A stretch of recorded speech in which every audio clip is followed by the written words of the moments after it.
Hey y'all, so after seeing Thor Love and Thunder, I realized that the MCU movies have kinda left me not saying a whole lot in comparison to the last couple of years, with the exception of No Way Home. Then I also realized that I'd never done a video on Doctor Strange and the Two Universes of Madness. So you know what? This video is gonna be special. I'm going to be doing a duo review of both movies. I don't know, maybe I'll do more of these since I have like 20 different movies in my backlog to watch and review. While I think that both movies are pretty decent, I really don't have too much to say about either. Well, not a whole lot that hasn't already been said or is a very obvious thing about both. But overall, the good stuff in both these movies are really good. I'm personally not one of those people who get tired of a franchise after a certain period of time unless the franchise is consistently bad throughout the past year or so. And just like Star Wars, I'm so excited for what the MCU has to offer because past year really has not been the worst year MCU has had. There's still some gems here and there, but this is the first phase where I have skipped multiple Marvel projects. But even then, I think my hopes are pretty high after Love and Thunder, but we'll get to that later. First, we have to talk about a movie I have yet to review on this channel. Okay, first Marvel movie I have yet to review.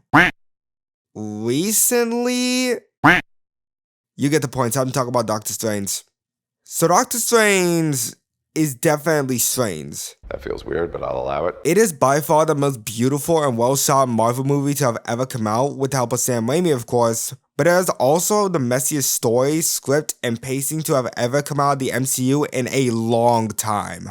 The only thing about the writing that is legitimately amazing is Strange's character arc, but we'll get to that later. I'm in a really bad fucking mood for no particular reason, so let's talk about all the things I don't like first. Wanda is an insufferable villain. It's not entirely out of the question that she would be a villain, that isn't my problem. My problem is that they play so much into the fact that she is a villain. And it's weird when they try to make her seem like she can be justified by the end, when she commits mass murder and attempts to break the multiverse itself. Look, I get the idea. She wants to see her kids out from another universe, and for obvious reasons that can't happen.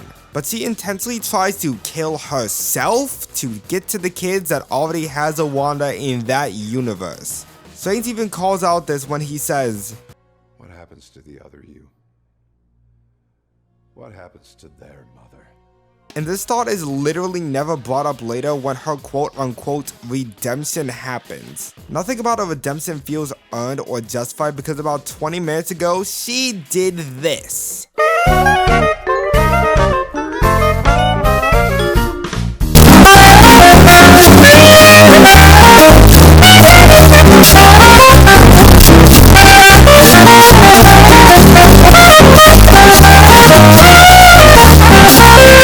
A real fucking tragic villain, you guys. And before there are going to be arguments saying that the book is a damn that taking hold of her, where was the indication of that? It's explained what it does, but there's never anything explaining how the book's effects are affecting Wanda herself. It's more focused on her wanting her children than developing the idea that she's being possessed by the book. Speaking of underdeveloped fight, the Illuminati's entire screen time is about 10 minutes and their one fight lasts 3 minutes. This is why the pacing severely hurts this movie. This is supposed to be the hypest shit, seeing all these iconic characters in live action and they're dead.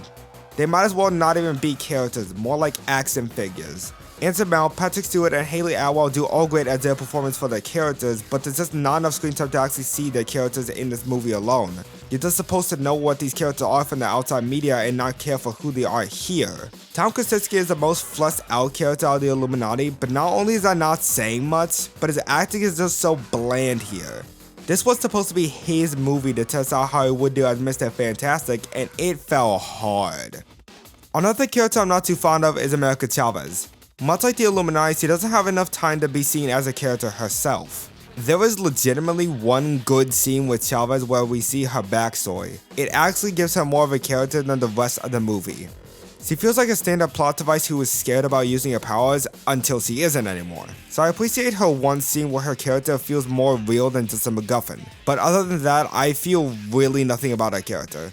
In fact, I feel almost nothing about any of the characters in this movie. But you know what? It is a little saved by Doctor Strange himself. Strange has always been one of my favorite characters in the MCU, and they went above and beyond with him in this movie.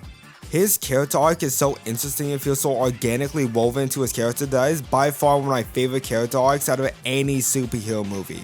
because he has always been this person who is in control of everything. Somebody, even after learning not to be a selfish asshole in the first movie, who feels like he needs to be the judge and the executioner. Somebody that is always holding the knife. The only saving grace for America Chavez for me is that he is a good way for Saiyan to learn his lesson. To let somebody else make the decisions and control the situation. This has been a character trait from his very first appearance, and to see him not only overcome this flaw, but also see the root of this trait of his makes me love this character even more. The scene where he talks about his sister and how his guilt plays into his inability to let somebody else take control is by far the best scene in the entire movie. She fell through the ice.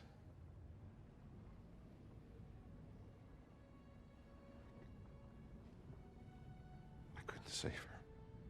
If this was the only good thing about the movie, this would be a 4 simply due to how genius this arc is. But the movie is also carried by Sam Raimi himself. I think that Wanda as a villain fits so well into Sam Raimi's directing and fits so well with the campy horror style of this movie. Raimi tried all he could to salvage whatever good parts there were with Wanda as the villain, making her genuinely terrifying.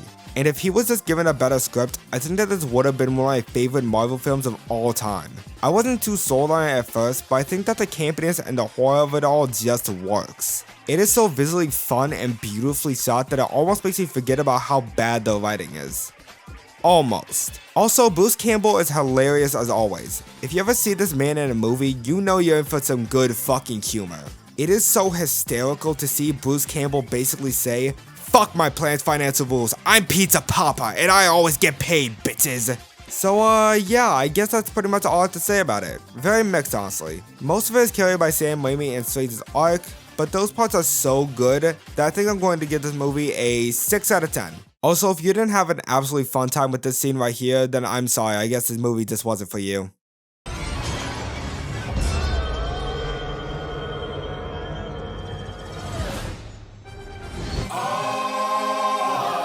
So before I get to my thoughts on Love and Thunder, this is going to be spoilers. So skip to whatever time frame I awkwardly throw on screen for my spoiler-free thoughts. Thor Love and Thunder is actually a lot better than what I was expecting. Everybody was saying that this was going to be just full of terrible jokes and bad CGI, and while some of it is that, I don't think that the bad outweighs the good. I will say though that this is the instance where the movie's runtime severely hurts the writing. Because Gore is actually a really great villain, but he isn't in the movie enough. I think that his intentions and reasons for it, seeing how the gods treat him like shit even after his daughter died, is all really cool and a great opener for a Marvel movie, but I don't think that he's used enough. I think another 20-30 minutes added into 2 hours, and it being used to explore Gore's suffering from losing his daughter would have made him a lot better than what we saw. While he is good and Kristen Bale does a fantastic job, I don't think it was really anything remarkable in terms of writing. But I do appreciate that all of his scenes are taken very seriously and a nice breather from all of the jokes. Because at the end of the day, this movie is a comedy, as is Ragnarok. But I think what makes Ragnarok a better film than Love and Thunder is that they actively use hella more. Here, Gore has a total of 7 scenes. One amazing opener, another small appearance where he appears in a battle at New Asgard, the scene where he kills a snake to terrify the shit out of the Asgardian kids, his fight scene, and then his death. I don't think that he was shown enough for being the God Butcher. It really would have been cool as fuck if Gore had a montage of him murdering all the gods and going on a murderous rampage. And it kinda annoys me that the actual god kills happen off screen. When it comes to the actual meat of the movie, that being the comedy, I think that most of it was actually pretty funny. Now, I'm not the smartest when it comes to comedy, but for most of the jokes, my theater was laughing their asses off when it was completely packed. It isn't just your standard quippy one-liners or cringe puns for the whole movie, there are a lot of visual gags and running jokes in the movie that actually work really well. All I have to say is, BOW!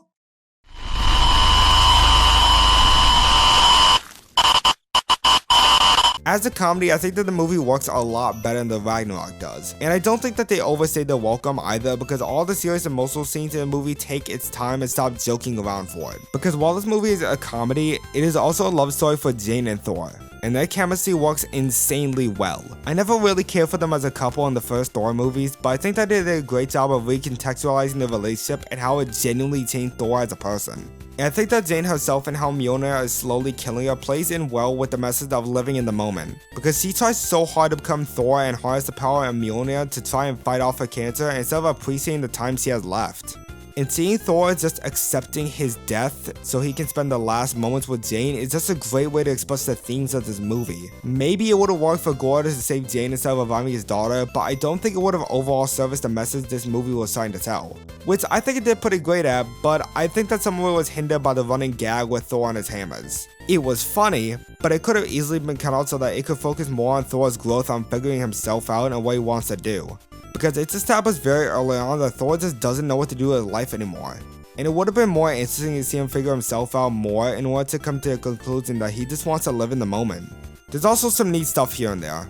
Personally, a good 70% of the movie didn't look completely terrible. I do think that the costumes and some of the visual effects look absolutely horrible though, to the point where it's almost unjustifiable. Thor uses LED volumes the same as the Batman and the Mandalorian use, but I don't think there's technology that is mastered yet and needs time to understand better.